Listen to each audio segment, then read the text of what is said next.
चलिए पहले हम देखते हैं भारतीय मंदिर शैली की वास्तुकला वीडियो के जरिए। 1. नागर वास्तुकला शैली, नगरा आर्किटेक्चरल स्टाइल। 2. द्रविड़ वास्तुकला शैली, द्रविडियन आर्किटेक्चरल स्टाइल। नागर शैली टेम्पल।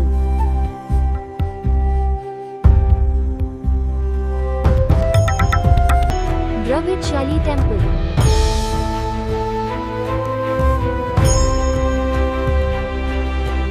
इस वीडियो में हम देखने वाले हैं नगर वास्तुकला शैली के बारे में। इस वीडियो को फिर से एक बार ध्यान से देखिए। कुछ नोटिस किया आपने? भारतीय मंदिर वास्तुकला की मुख्य शैलियाँ मुख्य रूप से 3 प्रकार की हैं, लेकिन सबसे पहले यहाँ पे हम 2 देखेंगे, लेकिन उसमें से इस वीडियो में हम एक ही देखेंगे। नागर वास्तुकला शैली और सेकंड है द्रविड़ वास्तुकला शैली। तो इसमें अपन ने जो पहले वीडियो देखा था, तो वीडियो के मार्फत हमने देखा, तो उसमें से अब डिफरेंस देखें तो आकृति से पता चलेगा। मुख्य रूप से जो नागर वास्तुकला शैली है वो उत्तर भारत में पाई जाती है, और जो द्रविड़ वास्तुकला शैली है वो दक्षिण भारत में पाई जाती है। तो नागर वास्तुकला शैली के जो मंदिर होते हैं उनके जो शिखर होते हैं, शिखर वक्राकार होते हैं, और वही द्रविड़ शैली में देखा जाए तो जिन नागर शैली में हमने शिखर कहा उसी को द्रविड़ शैली में विमान कहते हैं, और ये विमान जो है बहुमंजिला होते हैं। अयोध्या में राम मंदिर का निर्माण नागर शैली के आधार पर किया गया है।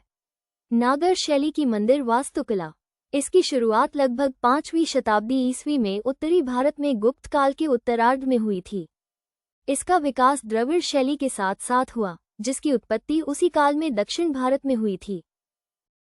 नागर शैली के मंदिर अक्सर एक ऊंचे पत्थर के चबूतरे पर बनाए जाते हैं, जिन तक सीढ़ियां जाती हैं।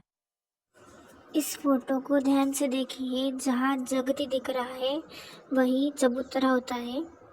नागर मंदिरों में आमतौर पर विस्तृत 4 दीवारी या प्रवेश द्वार नहीं होते हैं।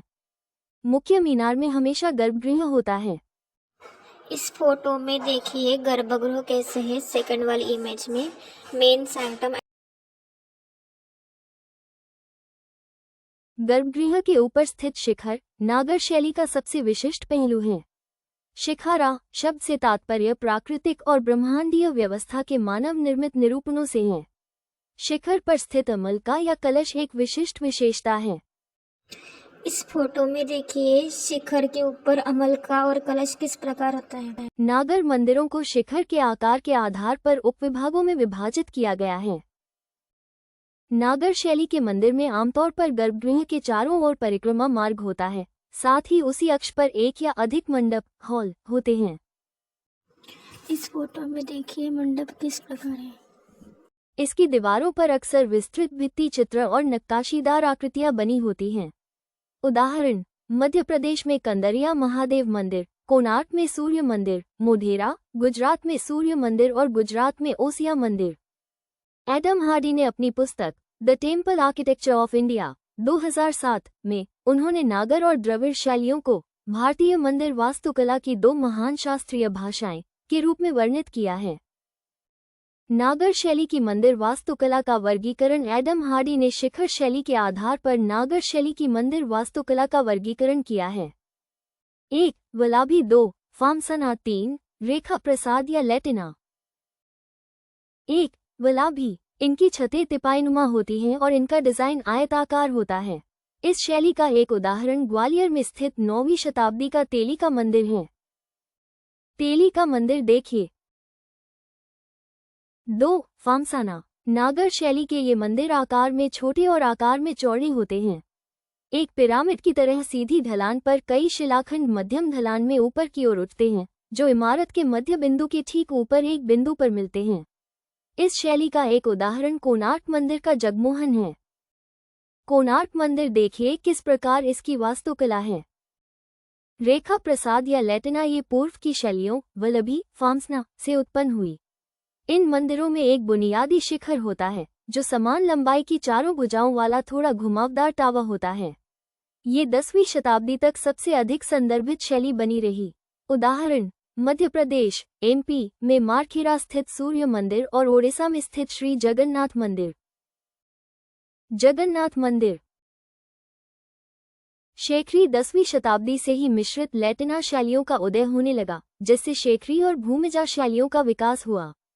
इसमें एक मुख्य रेखा प्रसाद शिखर और केंद्रीय शिखर के दोनों ओर एक या एक से अधिक पंक्तियों में छोटे शिखर, नुकीले शीर्ष वाला एक टावर है।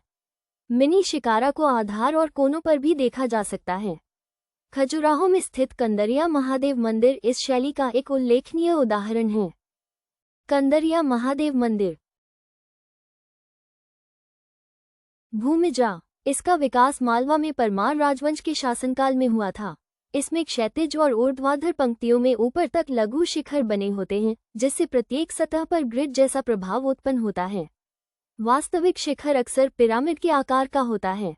मध्य प्रदेश में स्थित उदयेश्वर मंदिर इस स्थापत्य शैली का एक उदाहरण है। उदयेश्वर मंदिर। क्विक शॉर्ट रिविजन ऑफ नागर शैली। उद्यम आकार वक्ररेखीय, बल्ब्स या पिरामिड। आमतौर पर इसमें विस्तृत चारदीवारी या प्रवेश द्वार नहीं होते हैं।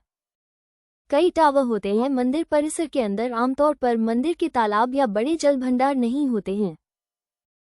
Thanks for watching. Like, share and subscribe.